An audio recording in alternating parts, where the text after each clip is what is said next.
नवी मुंबई आंतरराष्ट्रीय विमानतळाला स्वर्गीय लोकनेते दिबा पाटील यांचंच नाव दिलं जाणार असल्याचं ठोस आश्वासन केंद्रीय नागरी हवाई उड्डाण राज्यमंत्री नामदार मुरलीधर मोहोळ यांनी रविवार दिनांक 28 सप्टेंबर रोजी पुण्यात दिलं.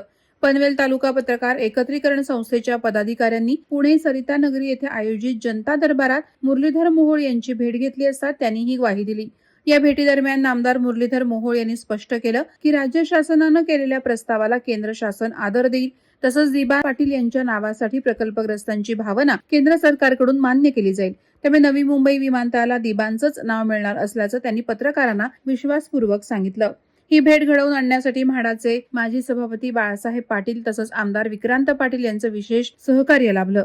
पनवेल तालुका पत्रकार एकत्रीकरण संस्थेच्या शिष्टमंडळात ज्येष्ठ पत्रकार विजय कडू, सय्यद अकबर, विवेक पाटील, निलेश सोनावणे, रत्नाकर पाटील, संजय कदम, केवल महाडिक, राज भंडारी, प्रकाश म्हात्रे, विशाल रावसाहेब सावंत, अनिल कुरघोडे, रवींद्र गायकवाड, साबीर शेख, गौरव जहागीरदार, गणपत वारगडा, सनीप कलोते, क्षितिज कडू, शंकर वायदंडे, सुभाष वाघपंजे, राम बोरिले, सुनील वारगडा, आशिष साबळे, महिला सदस्य रुपाली शिंदे, दीपाली पारसकर, सुमेधा लिम्हाण आदींचा समावेश होता.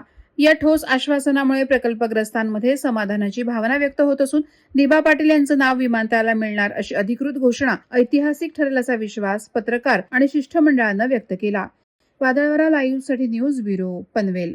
नवी मुंबई व रायगड जिल्ह्यातील ताज्या बातम्या आणि घडामोडींसाठी सबस्क्राईब करा वादळवारा लाईव्ह चॅनल आणि दाबा बेल आयकॉन.